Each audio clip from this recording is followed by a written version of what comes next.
Good evening, Razorback fans. I want to welcome you to the one, the only Hawg Talk podcast, live from the Amigo Provisions Company studios. We're part of the Believe and Buzz Radio Network, where you can hear us on all podcast platforms, as well as Buzz to 106.7 in Central Arkansas. So please like, rate, and review our podcast. I am Porter Hayes, and alongside me is Jacob Davis, and all live shows are presented by Arkansas Brewing Company in Ozark, Arkansas, and always Bet Online, which remains your number one source for all your sports betting this season. Bet Online features live betting, free contests, and live scores for almost any sport or game imaginable. We're the fastest and easiest way to bet on all your leagues and favorite events. Head on over to betonline.ag to join and receive your 50% welcome bonus with your first deposit. Make sure you use the promo code BLEAV to receive your rewards.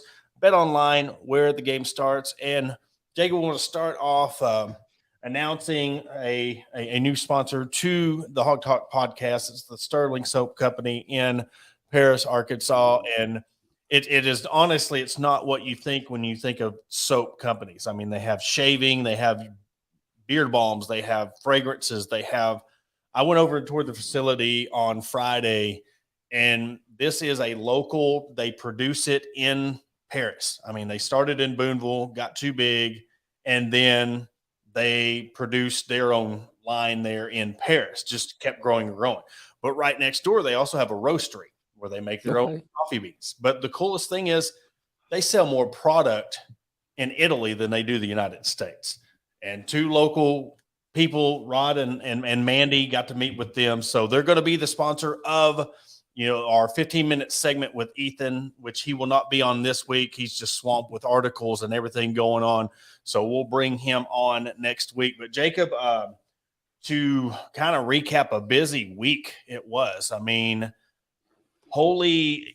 just all the recruits and transfers and commitments. I mean, it was very eventful. So kind of just break down where we got and what to expect.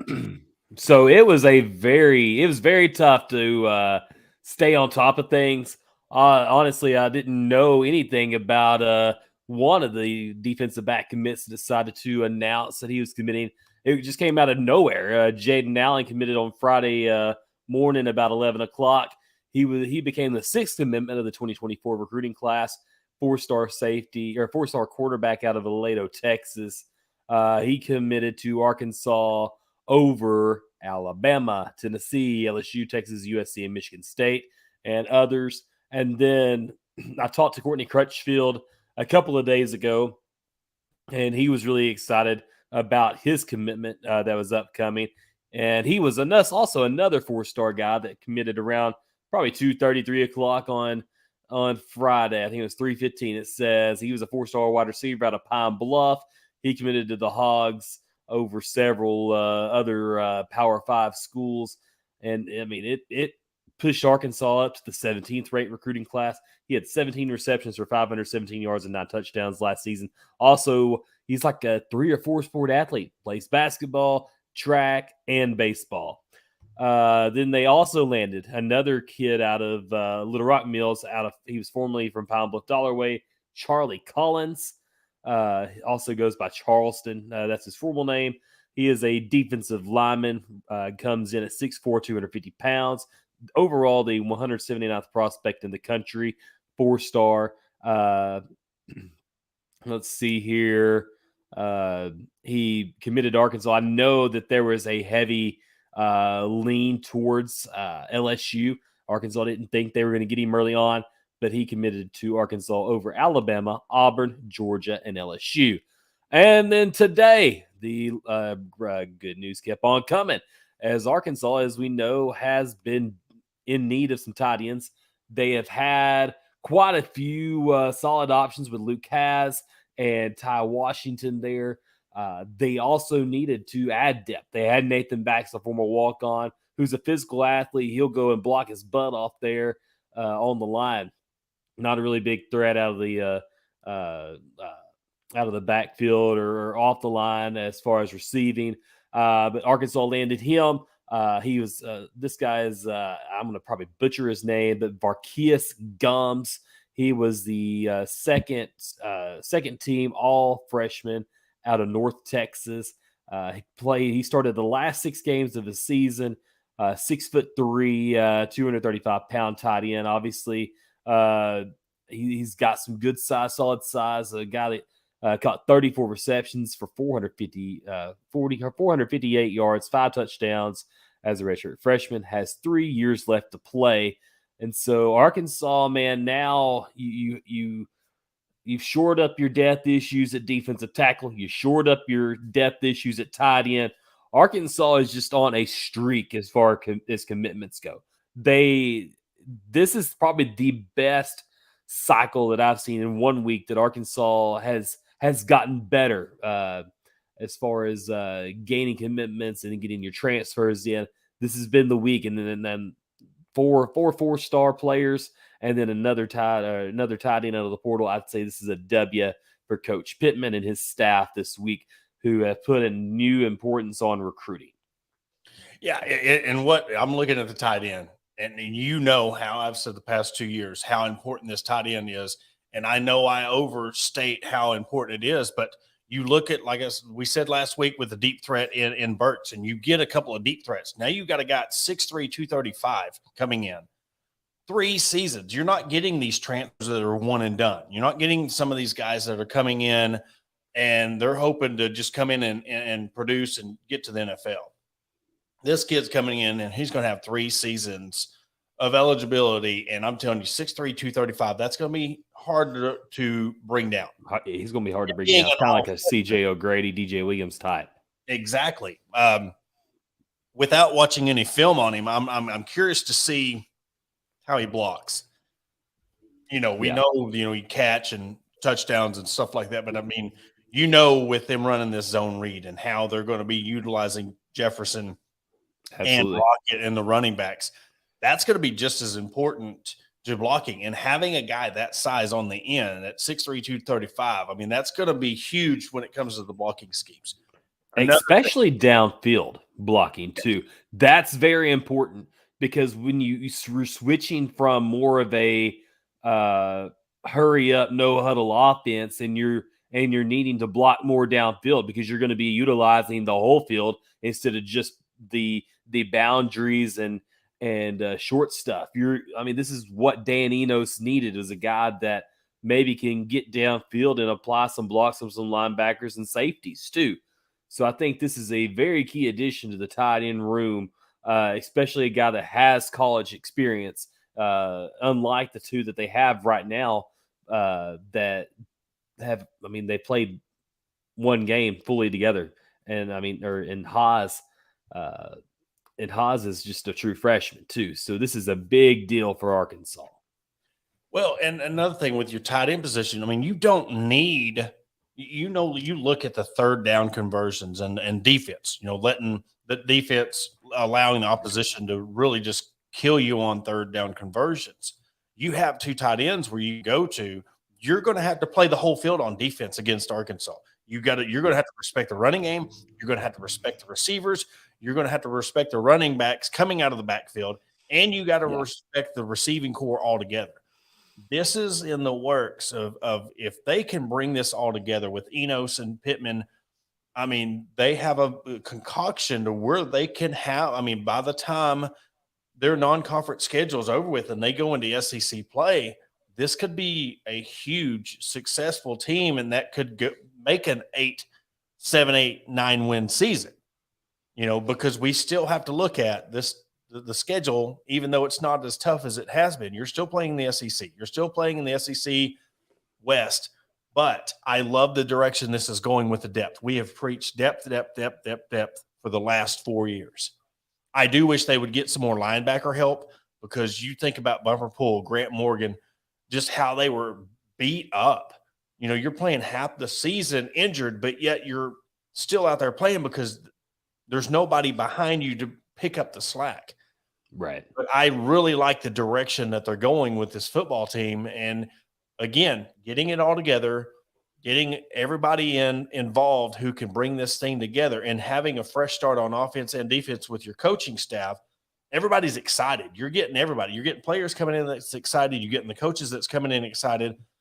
And you felt like last year was kind of, you know, the pitfall, no pun intended, but, you know, just got stagnant. And it was just like you could see Odom leaving. You could see Browse leaving, and just a breath of fresh air when all this come together. And now seeing these 4 stars, that's showing that the players aren't giving up on this program. They're not giving up on Pittman. So that is the light at the end of the tunnel. Of, you thought when Browse left and Odom left, you're like, what are we going to be left with?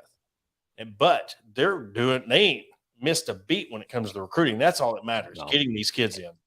And we could argue like these guys have recruited better than the predecessors, Kendall Browse and Barry Odom.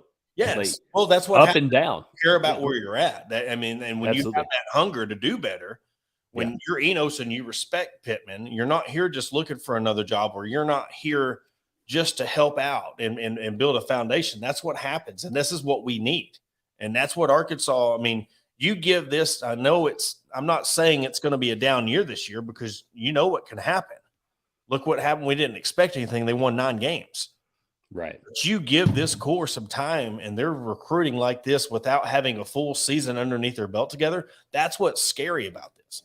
But it comes at a perfect time, because next year, OU, I believe it's next year when OU and Texas. Yeah, 2024. You're getting a head start. So this is a very, very important year to get these kids in, get everything together, because in a year or two, some of these kids, these 4 stars that might come to you, might go to Texas and OU just for the fact that they are in the SEC as well. Yeah. The thing is, I think Arkansas is going to be able to capitalize on is, for the longest time, OU and Texas have been 2 programs that can recruit nationally, and they don't have to recruit their in-state talent. Yeah, they'll cherry pick who they want, but they don't necessarily go after their top dogs in their state. Oklahoma, they recruit California, Florida. I mean, they geographically, they don't care where they're at regionally. Arkansas, you see it now. Like when you're in the middle of, I basically will say, okay, Arkansas is in the middle of like nowhere. Like there's not any other big time programs right beside you, besides Missouri. So you're traveling, you're trying to look and say, okay, the bigger cities, you've got Tulsa to about 2 hours to my west. You think about Kansas City, we got to tap into them. Then you think about Dallas, then you think about the state of Louisiana, and now they're creeping into Mississippi, a place that relatively outside of the JUCO ranks. When Houston Nutt was the head coach, Arkansas never really had that much of success recruiting wise in Mississippi. You bring in Marcus Woodson, and now he's starting to kind of put in some energy there, and Travis Williams too, who has a footprint in the SEC. People know who he is.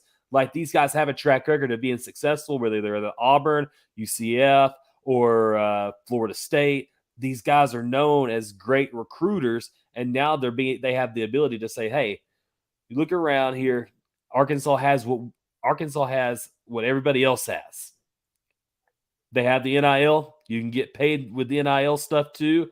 Like, Arkansas has what you can get anywhere else, maybe even better than most places. And I think that's going to benefit Arkansas in the long run. It's not just about recruiting anymore. It's about what other things you can offer too. And I think that's another thing is with the NIL and having elite recruiters there that are persuading these guys, hey, Arkansas can give you what you need to. Especially when you're going up against the likes of Alabama and Georgia. Yes. In the recruiting battles. I'm saying when you're dealing with this NIL money and the people, the investors and the boosters and the money people in Northwest Arkansas, they don't have to be here 6 months to know what it's like to be in the SEC country. So when you're saying, hey, we got this 4-star kid, they're more willing to shell out money to a 4-star kid or booster, pay whatever, opposed to a guy coming in. This is no disrespect, but the guy from Illinois State. I mean, that name does not draw that school. Hey, we got this guy from Illinois State. But when you're seeing these guys, every one of them that's come to Arkansas, they've had offers from the big schools. That is what has been the biggest difference in the recruiting, because you're like, used to, it was like, well, this guy was at North Texas and he had SMU and he had Memphis, but he chose Arkansas. I mean, you're competing against mid-level competition, and now you're getting some of the guys, and let's not get too far ahead of ourselves, but still, you're getting the guys that you couldn't get a year or two ago. Yeah, and you're absolutely right, and that makes it so much cooler to follow recruiting, because you're looking at these guys, and it's like the Parker Livingstone, a kid that's a wide receiver out of Texas. Like you're competing against schools like OU, the Ohio States, like the Aaron Nolan kid that's a quarterback out of Georgia. I mean, he could have gone to Georgia. Georgia didn't even offer him, but Arkansas was heavy on him. A&M was heavy on him. Texas was heavy on him, and then all of a sudden Ohio State, you're just like, where do these guys come from? But you're seeing Arkansas in the list, top 5 list, that you never seen them in my lifetime. While I've been following recruiting, I've never seen Arkansas in so many top 5 lists with these big time schools. Used to be, I mean, if you could just be in one list a year, that'd be great. It seems like every single week now, Arkansas is in the top 5 for somebody. And that means, okay, you're going to get the official visit from a kid. And once you get into campus, that used to be it. Once you get these guys to campus, they see Fayetteville in a whole different realm, and they start taking it a little bit more seriously. In Arkansas, they're on that way back up. People are seeing, okay, Arkansas is that brand again that they were close to being under Brett Bielema. I think that's going to be the biggest, most underrated tool that has happened. The new rule of the unlimited visits, because all you got to do is get them on campus. You're not going to get everybody. Right. There's some guys, and that's where Arkansas separates itself from a lot of other schools. And per se, let's just throw Tennessee out there. You're bringing a big time recruit into Tennessee, and hey, let's go to the baseball game, and there's 4,000 or 5,000 people. Hey, let's go to Bud Walton Arena, and there's 19,200. Hey, let's go to Baum Stadium. There's 10,000, 11,000. Hey, let's go over to the softball park, and they're selling out. Let's go to this football spring game, and you see the atmosphere. All it takes, you're getting year-round success, and that's what happens when you have all these spring sports doing well. Hey, let's go over the track and field program, and oh, by the way, that 49 represents how many national championships they got. You got so much, and that's just the campus. Then we're like, oh, we got Tyson, we got Walmart, we got JB Hunt, we got the Jones trucking line. You've got all this money here. Now we can get into it. And you got the flagship program. You got the Arkansas One program, if I might have mispronunciated the name, but where they come in and they help the kids get the NIL. There's so many tools here. You get them on campus. You get kids talking. They're like, hey, man, where are you going? I'm going to Arkansas. I want to make a difference. Because not only are you getting these big-time kids in, they're going to come in and they're going to be able to play. They're going to be able to come right away and compete. They're not going to have to sit. And the era we're in right now, that's the most important thing to these kids. They want to come in and play in the SEC right now. Absolutely. And the cool thing is about this deal is we've seen where Arkansas, like during the year under Chad Morris, we had that really good recruiting class. And Arkansas hovered around 10, 12, 15 or so for a while before we ended up falling like 23rd. Sam Pittman, his recruiting every single year has gotten better. He had the 29th overall ranked recruited class his first year, which was absolutely mind-blowing because he was hired with like 10 days left in the recruiting cycle and an early signing period to go and sign these kids. Then he goes to 25th. Then he goes to 22nd. Then this past season, 21st. Right now, they're sitting at number 11 in the country, and it's not as early as the success that they had last year's class, when last year's class was sitting around 2 to 3 in the month of February of 2021 or 2022. Now here we are almost to 2024, and this class is sitting at number 11. You're closing in on having one of the best, maybe the best recruiting class ever in the country. You're sitting right now at number 11. I don't know exactly where that sits Arkansas in the SEC, probably number 5 or number 6, but sitting at number 11 with 7 4-stars. And then you have multiple 5-stars that are maybe coming back to visit. You have plenty of 4-stars left that you're hot on the trails for. Like, Arkansas is just right there to sign in the best class. And then you're already seeing the success that Pittman's had in the portal. Like, this should start generating some excitement if they can keep this recruiting success on par with the product they're putting on the field this year, and they can win 8 to 9 games and say, hey, we're continuing to get better. I think Arkansas, they could shock some people over the next couple of years, especially with the expansion of the SEC. Biggest thing I just thought of too, and this is kind of a dig at Kendall Briles, and it's not, I'm not doing this to troll. This is just facts, how I see it. You know how awesome it is for a guy like Enos to go into a locker room or go into a living room or talk to a recruit and tell him exactly what he knows he wants to do. He can go to a recruit and say, this is exactly what I want of you, or what I'm going to do with you, because Kendall Briles didn't know what the hell he was doing. I mean, he dug himself a hole and he was trying to get out of it, and these trick plays, and he never really could seem like he could really focus on a game plan on what he wanted to do. And he wanted full reins, but he couldn't make a full game plan. And in the SEC, you can't do that. You can't do that 4th and goal play or whatever with your tight end where he's going to run it. You can't. The defenses in the SEC are too smart. With all these analysts, and you can have unlimited coaches to sit there and analyze each position, you can't do that. You've got a guy coming in, mature guy that wants to come in, and he knows exactly what he wants out of his offense.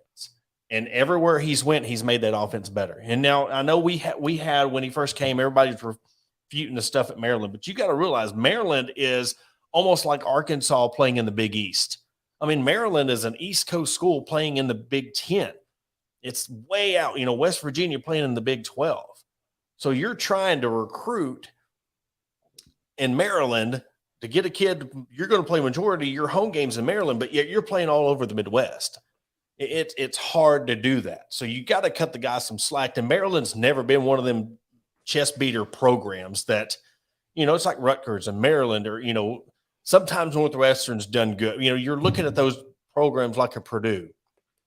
So what he's done there, I mean, I have especially here in the SEC, and what he's already doing with the recruiting and what he's going to do with KJ Jefferson. I'm excited. This is going to be the most excited I've been for a season, because to me, it's more than just hope. I really think that they are going to progress, and they're going to surprise 1 or 2 teams this upcoming year. One or two. They're going to surprise somebody where they're an underdog, and they're going to beat them by, a touchdown or 10, 14 points, and they're going to make a name. And I think they're going to have a repeat of 2 years ago. It might not be 9 or 10 wins, but they're going to have a repeat of where people are going to respect that other team when they play them. I mean, Alabama, they're going to respect Arkansas when they play them, and legitimately respect that when they line up for Arkansas, they're going to be like, look, they're here for a war. Yeah. I'm looking really hard at the LSU game week 4, because you're going on the road there after playing the Western Carolina and Little Rock, then you're playing somebody else to open the season in Fayetteville, and then you have BYU there week 3, and then you have LSU. LSU week 1 has to play against Florida State in Orlando.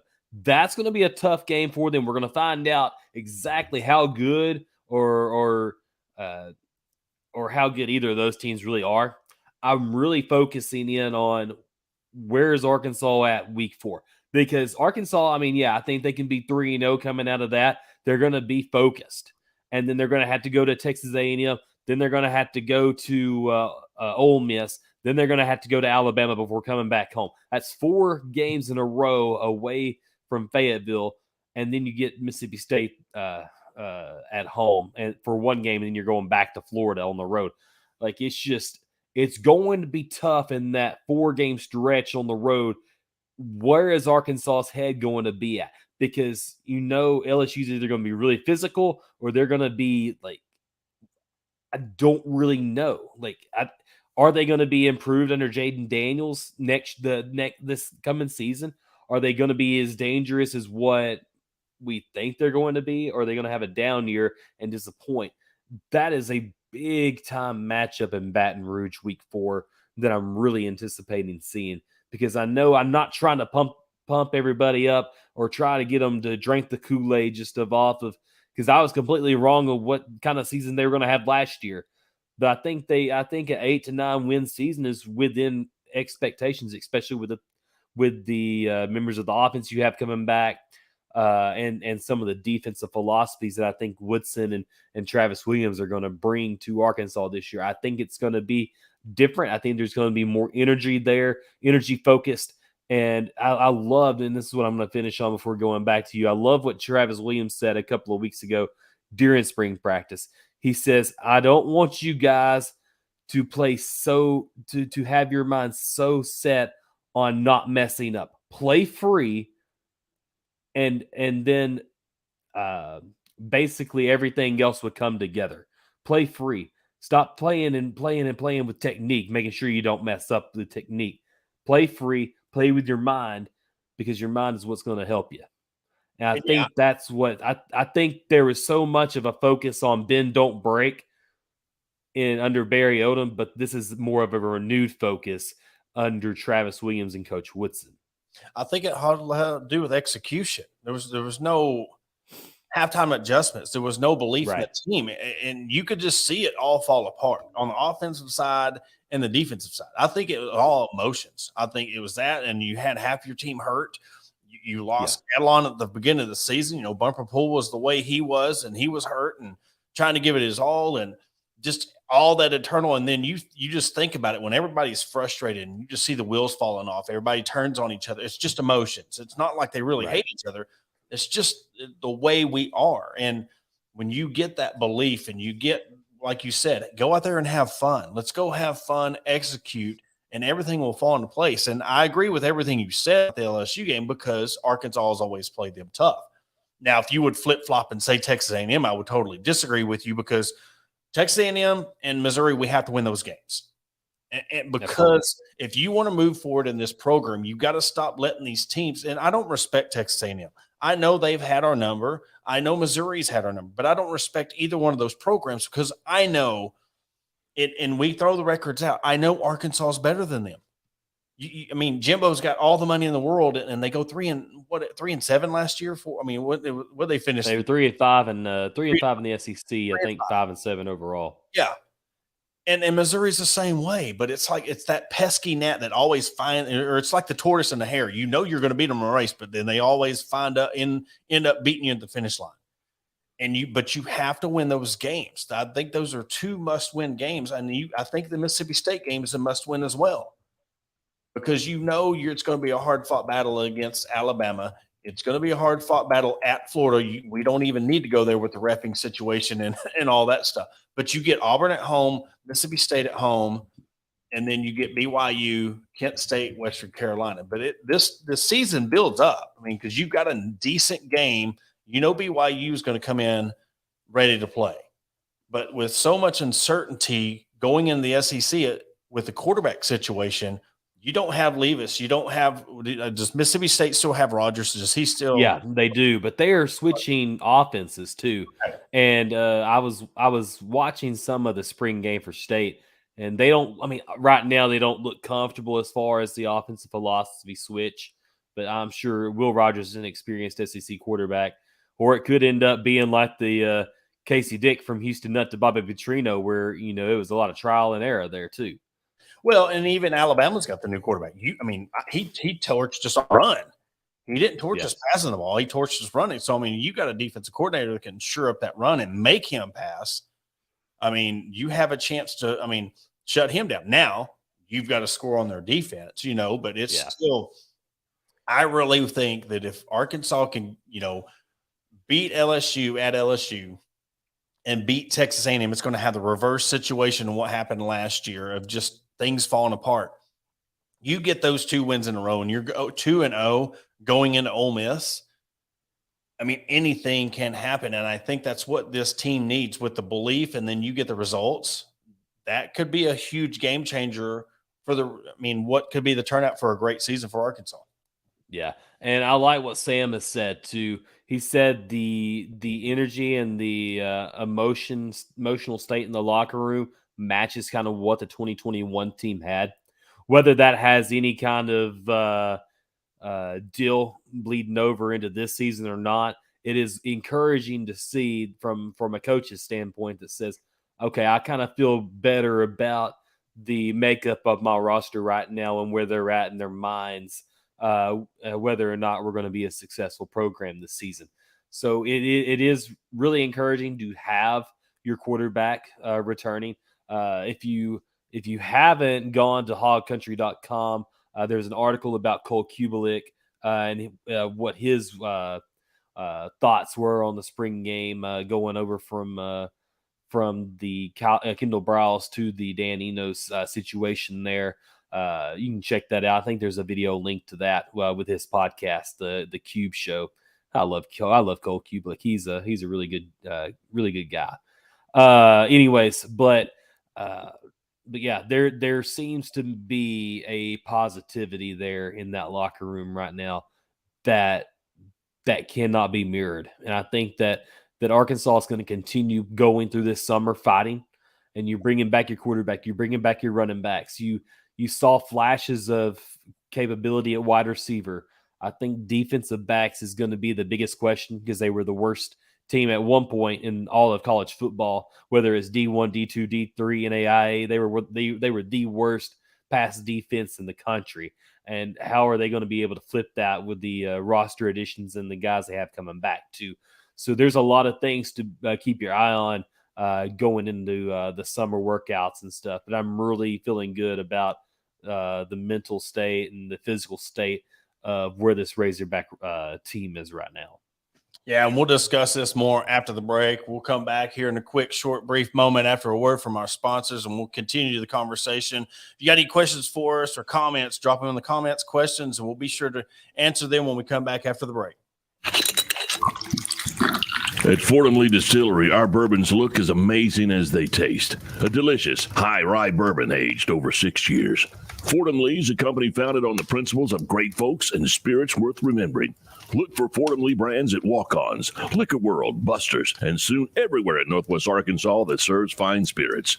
Fordham Lee Bourbon says please drink responsibly. 21 means 21. Fordham Lee Distillery, blended and bottled in Middletown, Maryland.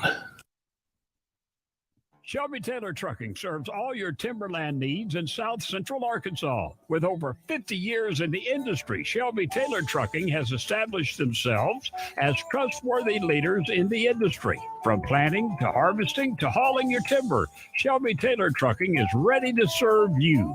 Follow them on all social media platforms at Shelby Taylor Trucking. Learn more by visiting their website, staylortrucking.com. That's staylortrucking.com.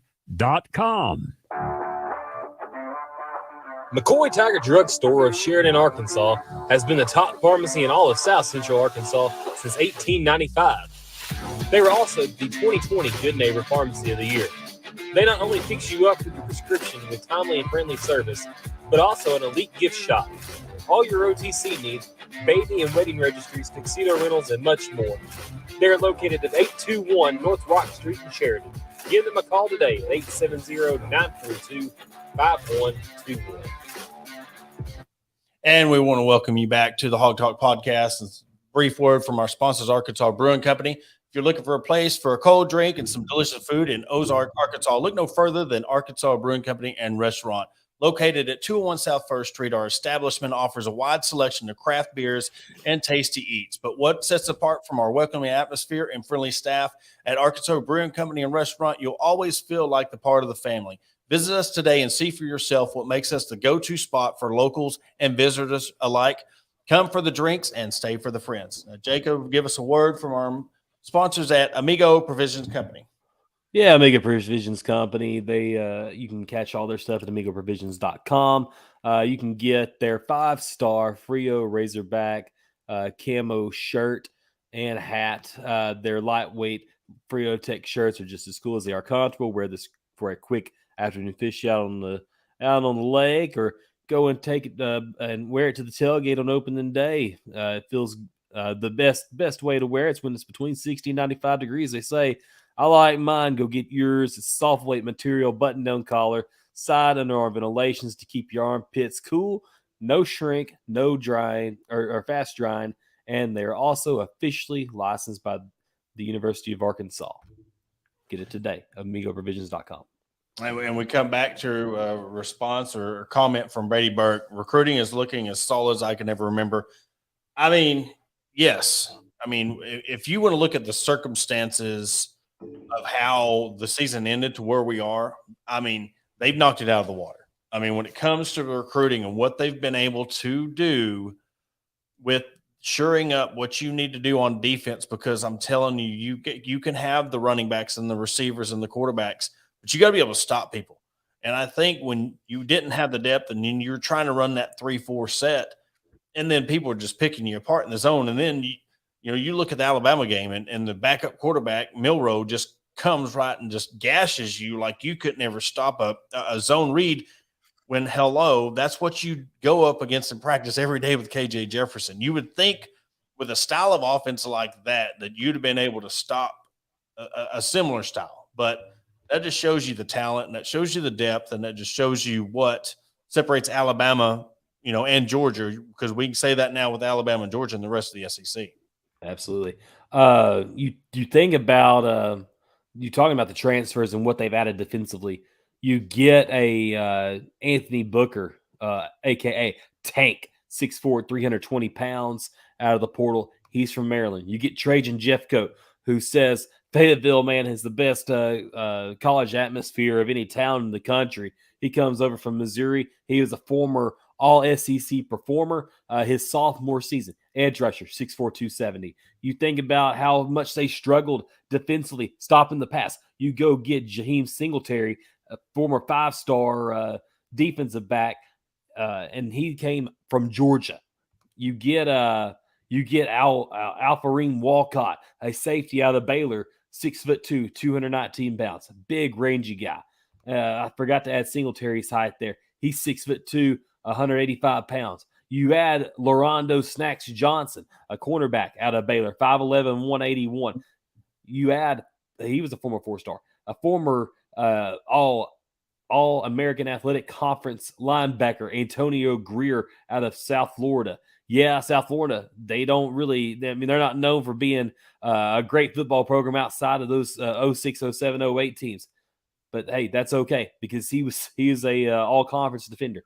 You get John Morgan, edge rusher, transfer, 6'2", 240 pounds out of Pitt. You know how good they were last year.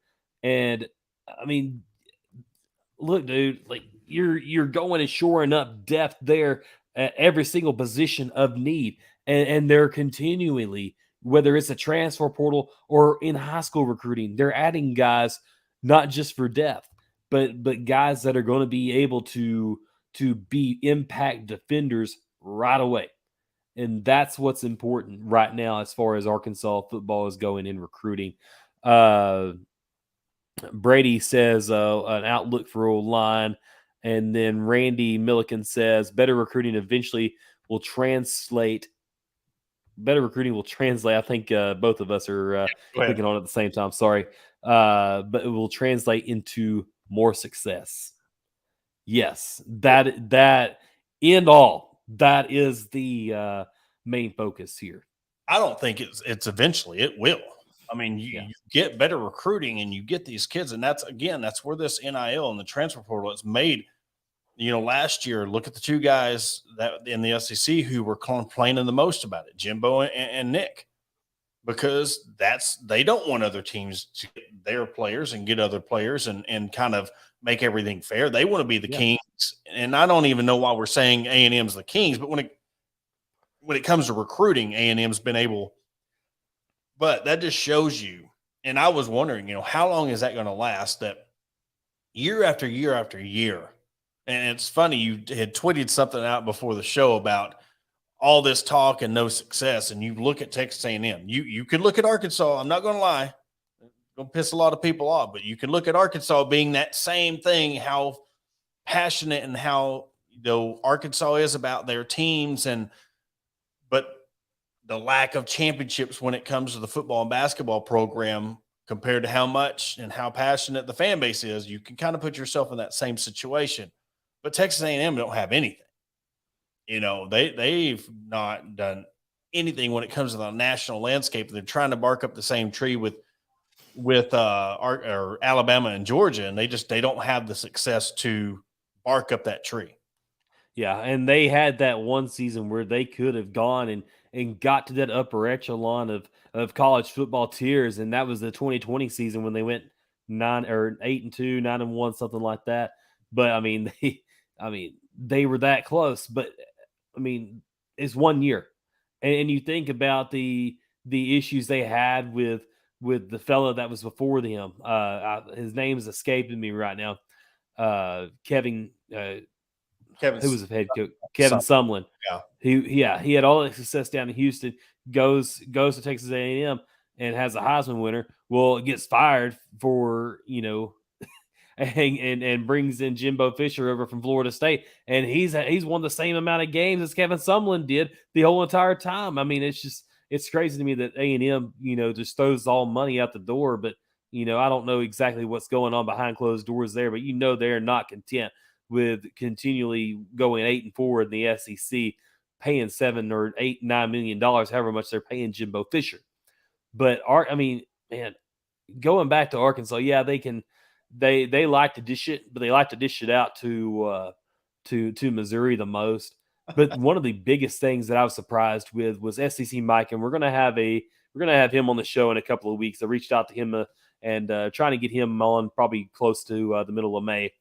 But he went out and did a stadium ranking, and Arkansas was number 12 as far as like most feared atmosphere. And we know that Arkansas is one of the loudest places to play, but Arkansas is 11-25 over the past 10 years at home in the SEC. That is just completely insane. And 6 of those wins have come over the past 3 seasons with Sam Pittman. That shows you how down Arkansas's been and how bad we shouldn't be talking crap. Well, it was misconstrued. A lot of the fans took it the wrong way. They're talking. They want to. Arkansas has one of the best atmospheres.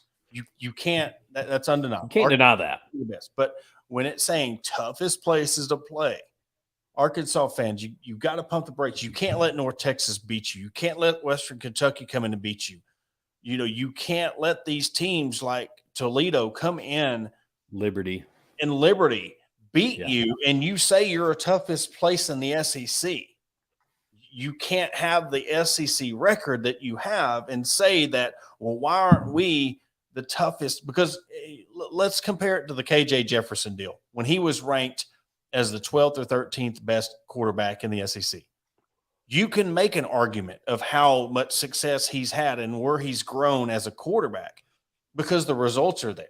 But you can't sit there and say that teams come in fearing to play Arkansas in football when you're watching the North Texas game and, like I said, the Liberty game, and you're playing BYU out in Utah, tough, but yet when you come into Arkansas, I'll have to pull up the winning, like you said, what'd you say, 11-25? 11-25 over the past 10 years in the SEC for home games alone. That's horrible. That's horrible. And you should have a better win, because you're talking about when you play these non-cons, a lot of them, you're playing 3 or 4 of them at home. You should have those in the bag. Yeah. If you're going to be one of the toughest places to play and be a tough when you're talking about being a competitor in the SEC, you should have 4 games where you're like, we got those. Yeah. That's where you want to be, because you need to win 2 SEC games to be a bowl eligible, but you need to win 3 or 4 more if you're going to start talking about competing in the middle of the top of the – you need to be to the point where you should be comfortably finishing 3rd or 4th in the SEC West every single year, sometimes threatening with the 2 or 1 spot. You need to. Yeah. And Arkansas, we've seen where Sam Pittman has brought this program out. And that's what's crazy to me is out of those 11 wins, 6 of those have come under Sam Pittman. And that's basically that stadium ranking was basically just on SEC teams alone. It does not count anything towards non-conference or anything like that because those are gimmies, usually gimme games. But 11-25, you think about that for a little bit. That counts Ole Miss last season. That's Mississippi State from 2 seasons ago. That also counts the Tennessee game, Ole Miss game, and Missouri game from a season ago. So those are your 6 conference wins. You look at it this year, you already lose a conference game to Jerry's World, which this is probably going to be the last game in Jerry's World that I'm anticipating before the games will go back to home and home series. But you think about that, you get 3 games at home this year. You get Missouri, you get Missouri, you get Mississippi State, and then you get Auburn all at home. 2 of those teams are starting completely over with coaching staffs. And then you get Missouri at home, who's had your freaking number for whatever reason for the better part of a decade. But Arkansas should be able to compete with those guys at home this season. They should be able to run away from them at home this season. That's just because the Arkansas roster up and down. You look at the facilities up and down. Arkansas is a better program than Missouri. There is no excuse for Arkansas to continually lose to a bottom feeder program that looks like they play in the middle of a high school stadium every single season. Arkansas loses to these dudes. I don't get it. I hate it. I'm tired of it. But I think Arkansas is a better program than them, and they should have no business losing to Missouri as many times as they do.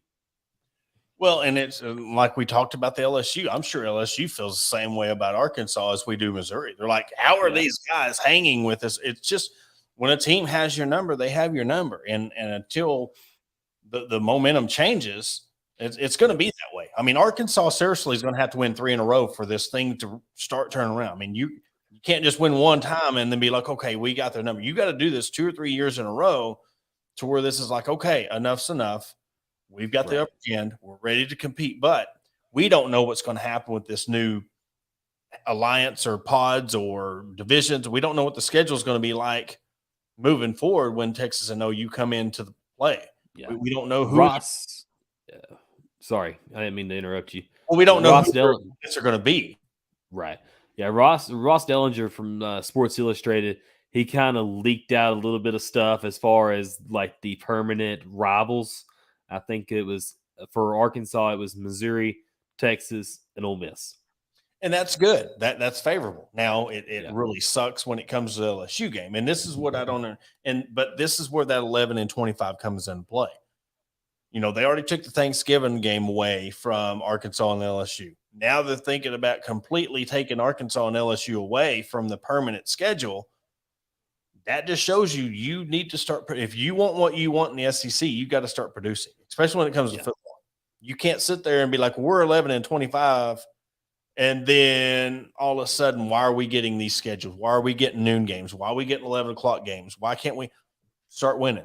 You got to start winning, and you can't creep into a bowl game and then be like, well, okay, we're ready to go next year. You got to start beating the teams like Georgia Southern and UAPB. You've got to beat those teams, like you said, 45-10, 45-3. That's what you need to be doing to those teams like Western Carolina and Kent State. You can't let a team like San Jose State come in and beat you. Western Kentucky beat you. Liberty beat you. If you want to be taken seriously, you got to beat these teams seriously. You can't. BYU game should be a 10-14, 17-point game. You can't toy with these guys anymore. No. That's the thing. Like, it's kind of like the group of 5 teams. Like, you remember when Boise State went on their run with their coach before we went to Washington. Like, they had to pass a certain eye test to stay ranked in the top 10 or top 5 of the BCS bowls. They had to completely annihilate the competition. Like, they had to go out and beat the Hawaiis of the world 70-0. They had to go beat the Wyomings like 56-10 each week. They had to have a chip on their shoulder. And that's the thing with Arkansas this year. Like Sam Pittman and all them has to know. You look back at the 2021 season and you saw the success and how you blew out Texas. You blew out Georgia Southern. You blew out Texas A&M. That should be every single week if you want to be continued to be taken seriously and want to resurrect from the ashes of what was the past decade. Arkansas is going to have to come out and say, okay, We've got to beat the Kent States. We've got to beat the Western Carolinas by 60. We got to beat the Kent State by 40 or 50. We got to go out there and beat BYU, like you said, by 17, at least 17 at home, because you're an SEC program. You're more superior. They are not in the Big 12 yet. Well, they're going to the Big 12 this season, but you've got to beat these guys within an inch of their lives. You've got to go and beat the Florida Internationals that you're playing the week before Missouri.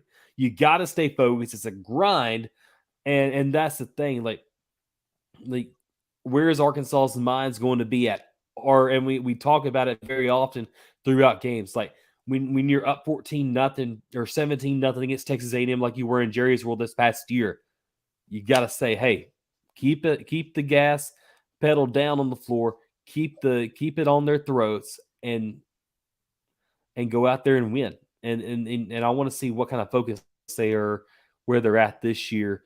Are they going to have the killer instinct to go out there and win these games? Well, most important thing, and this is something we ain't even mentioned yet, you need to take care of Western Carolina, Kent State, and BYU at halftime. Yeah. Well, we preach depth.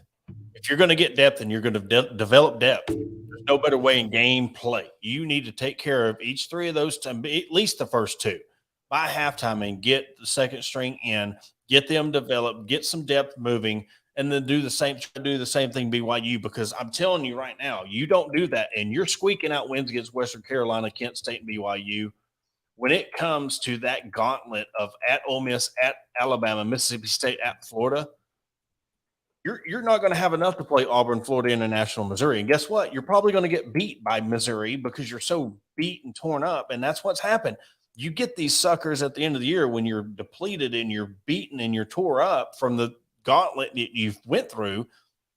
Missouri don't have that. They play in the East. And I'm sorry, but I mean, yes, I know South Carolina is emerging as a great team, but you pretty much got Georgia, and that's it. Kentucky had their one flash season. But Tennessee too. Not happen. Tennessee, yeah, they had a great year last year, but I mean, it's this flash in the pans. It's not a year after year grind where you're having to go through a Georgia, Alabama, LSU, Texas A&M gauntlet, and then you're throwing in the Mississippi State or the Mississippi schools that want to tear you up. The Auburn, you're getting games every week of teams that want to, that their talent and their depth is better than yours, and then. Again, like you got Missouri that plays in the East. The Florida's down. Kentucky's down. Vanderbilt. You have Carolina on, up and coming. It's just there's a totally different schedule and mindset when you're playing in the East and when you're playing in the West. Yeah, sometimes I wish Arkansas played in the East. There were some times where Arkansas would have won the SEC Eastern Division if they played there in 2010 and 2011. And gone to Atlanta. They could have been in Atlanta multiple times, more than 3. And so that's man, it's crazy what Arkansas has to fight through each season. And I mean, if things fall right, if Alabama doesn't go out and get a transfer portal quarterback, the SEC West is going to be wide open again. Well, look at this for instance. You look at Missouri's football schedule. You got to play South Dakota, Middle Tennessee, Kansas State, Memphis, Vanderbilt. Then you play LSU. Okay. Then you got Kentucky. Then you got South Carolina, which they're up and coming, but they're not like the world beater. Then you got Georgia, Tennessee, and Florida and Arkansas. I mean, the back end is heavy, but yet you're not playing Alabama, you're not playing Ole Miss, you're not playing Auburn, Texas A&M back to back to back to back, and then you're going into the heart of your schedule. You're getting to play South Dakota, Middle Tennessee, Kansas State, Memphis, and then Vanderbilt. You don't have a tough matchup really until October.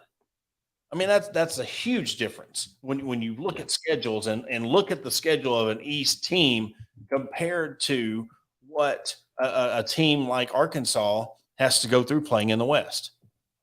Yeah.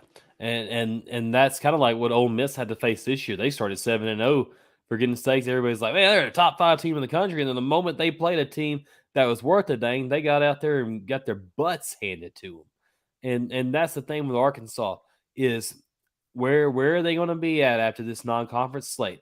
where are they going to be at week 4 when they go and play LSU on the road?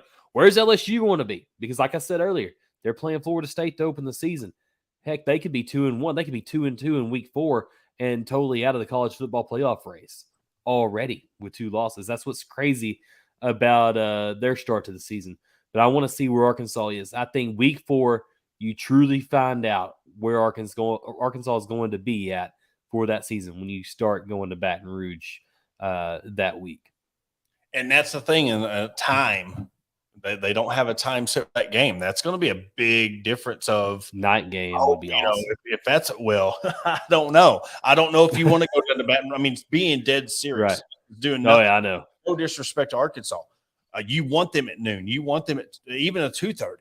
But it's just something about that 6 o'clock game that those guys I'll take them at 2:30. There you go. But it all depends on what other games are that week, what's going on, and how good Arkansas is. But if both teams are undefeated coming into that, they have a chance to get in that 2:30 slot. Well, I don't know. They don't have the CBS slot anymore, so they may have like maybe a 3 o'clock game at ESPN or something on the SEC network. But I think if both teams are undefeated at that point in the season, I think that definitely gets you either a late afternoon kickoff or maybe a 8 o'clock kick at on the SEC network. It just depends on where you're at. But man, that to me is where is LSU going to be? Because I don't think Jaden Daniels, unless he completely progressed from last year, and we know how much he struggled against Arkansas. And I know that if Arkansas had KJ Jefferson, they probably won that game last year. That was that 13-10 loss in Fayetteville. But how far has Jaden Daniels progressed? That's the number one deal there. And is LSU's defense back to the standard that they were like in the Les Miles years or the Ed Orgeron, early Ed Orgeron years where they were feisty? That's the question there, because I think if Arkansas is going to have success, they're going to have success being able to run the ball and use the passing game. Is KJ Jefferson going to be able to exploit the middle of the defense too? Because you know how good LSU is with linebackers and defensive backs. Where's LSU defense going to be? And I think that's going to be a good question to ask Blake Ruffino during LSU week. I can't wait to have him on. But there's so much looking forward to. There's so many unknowns going into this season, especially with Arkansas and all the different bits and pieces that they have. And then you look at LSU. Are they going to be able to go above the expectations that they set for themselves this past year? They far exceeded the expectations going to Atlanta. So where are they going to be at? Well, and I think this year Arkansas needs to focus on Arkansas. Yeah. This is the proving year. I think Arkansas fans need to worry about Arkansas. I think this is that year where we have a reset. We have a mental reset. All right, let's not have expectations of this year. Let's not go into this year expecting 9 to 10 wins. We would love for Arkansas to get 9 to 10 wins. Let's get back to a 7-6 season without a bowl game. Let's get to an 8-4 season without a bowl game. Let's get back to, like I said, where we're respected in the SEC and we can see that the future is promising. That's where we need to get. And yes, we're looking at the LSU game as that first game at LSU, but also we need to handle Western Carolina, Kent State, and BYU just like it was the LSU game, because I'm telling you, building that depth, but building that confidence and being in that game. And again, look how many new guys we got coming in. You got KJ and the running backs, but look how many new receivers there are. And you're talking about the tight ends. Again, we bring up the tight end position because, again, picking up blitzes, slipping out of the blitz when they're rushing 3-man front or a 4-man front, and you slip one of them receivers out. If they can catch the pass in the flat or they run a little slant, and you now have to respect that, teams are going to be less likely to blitz because now we have to respect the tight end position at another level. Not saying that they're just going to stop blitzing altogether, but I'm talking about respect. When we respect on all three assets of the game, you're running a balanced running quarterback, you've got running backs and receivers and tight ends, that's going to change how defensive schemed against Arkansas. It's going to change how when you go in at halftime, when we know they're going to do this in the second half, let's change up our plans. Arkansas doesn't change, and then you get beat in the second half. I mean, there's a lot going into this season that can be positive for Arkansas, but they have to be business-like this year. Go out and have fun, but be like prepare business-like. Be like a mullet. You want your business in the front, preparation up to the weekend, then go have fun on the weekend. Go have fun in the game and execute. That's the way it should be. Yeah. And I think Arkansas needs to focus on, themselves, obviously, but getting back to what they were from 1998 to 2011. I think they need to focus more on that, because that's what Kentucky is now in the East is what Arkansas used to be back from 98 to 2011. A team that, they're going to be good for about 7-8 wins a year, creep up and win 10 or 11 games every maybe 4 to 5 years. I think that's where Arkansas can still get back to that. And I think we saw that happen in 2021 when they far exceeded expectations, when they are considered the underdog, when people were looking over them. That's when Arkansas has been the best in the SEC, is when people count them out. And I think Sam Pittman knows that. And I think Sam Pittman has that chip on his shoulder saying, hey, we know who we are. We're Arkansas. And that's the biggest thing. Sam Pittman gets it. And he knows how to tap into that, hey, we're the underdog role. And we need to capitalize on that. They're not expecting us to win it. They're not expecting us to stay in the game. But Sam Pittman knows how to get the most out of his guys. He's proven that. He's shown that he can get SEC wins out of a team that hadn't won one in 3 seasons, and then continue on the success. So I think they got the right man for the job. He's got coaches all around him that are energized and ready to prove themselves. And I'm really optimistic to see what Arkansas does in 2023. Yeah, it's going to be interesting. You're talking about Kentucky, and again, it's just got me looking at their schedules and seeing like what Arkansas has to go through schedule-wise, and look what other teams that we compare Arkansas to. Kentucky plays Ball State, Eastern Kentucky, Akron, Vanderbilt, Florida. I mean, that's their first 5 games.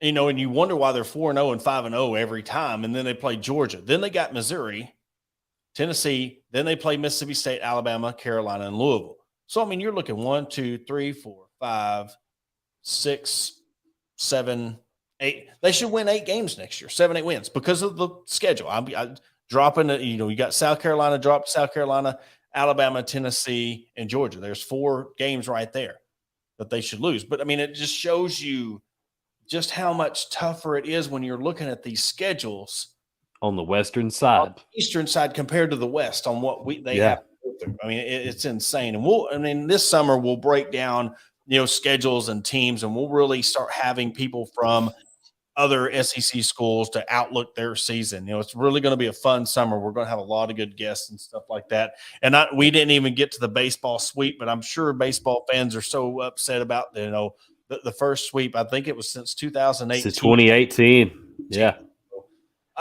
Look, like we said, baseball is that quirky sport, man. And we do this to basketball. You do this to, we talk about when Arkansas was having their down years, but you do the same thing in the basketball program when they go on a 3-game rough stretch. Oh, the sky's falling in, and then here we are on the Sweet 16. You're dealing with Arkansas and a team, they lost to the worst team in the East. It sucks. You shouldn't drop that series, and I think we even stated that last week. You can't go into this series overlooking Georgia because anything can happen. Now, I didn't think they would lose the series, much less a sweep, but it's Arkansas. Dave Van Horn's got this thing under control. You just come off a daggum sweep of Tennessee, and then you drop. That's just how baseball is, and you move on. And that's what makes Arkansas is because Dave Van Horn's got his team where they'll shake it off, they'll move on, and they'll play out the rest of the year. So, it's still young, still got plenty of baseball left to play, but, it's just getting some players back that were hurt, getting your pitching rotation lined up. And what happens when you don't have that pitching depth in your starting lineup and they start getting touched up, and you're having to dip into your bullpen. It's almost like your starting quarterback goes out early in the first quarter, second quarter. Your whole game plan of not just that game in football, your whole weekend could get possibly screwed up in the first game when you start dipping into these pitching rotations that you're not used to. So again, that's just how it goes. Everybody has the right to be upset when Arkansas drops the series and gets swept, because that's not the Arkansas way.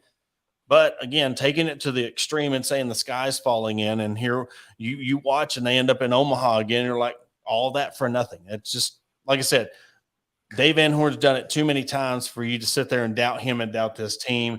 The recruiting's on point. They haven't lost anything in recruiting. So it's just time to be patient, give the dude some slack, give the team some slack, because they're dealing with a lot of injuries and stuff. And, they don't have that senior leadership that they're used to having. It's a brand new year for this team. And you just got to, like I said, they're going to come through in the end. Just like I said, basketball, it took them till late February to get things going, and they almost made another Elite Eight run. Yeah, and we think about last year's baseball team, just to wrap it up. Last year's baseball team, me and you were just counting them out. We started covering softball. Mm-hmm. We thought, and then all of a sudden, Arkansas played like their last 13 or 14 games on the road and got all the way to Omaha. And so that's what's crazy about baseball, is if you think you just look like you're down and out, and then all of a sudden you get hot at the right time and you get to Omaha. That's the beauty of baseball and softball. Yeah. Well, Jacob, you got anything before we wrap it up? No, I'll just make sure you go to Apple or YouTube or wherever you follow us and watch us, maybe on Facebook, Twitter. Give us a like and a follow there on social media, or go over to the Apple Podcast, and leave us a rating and review. And, man, enjoyed everybody coming on tonight and listening and commenting, and can't wait till next week.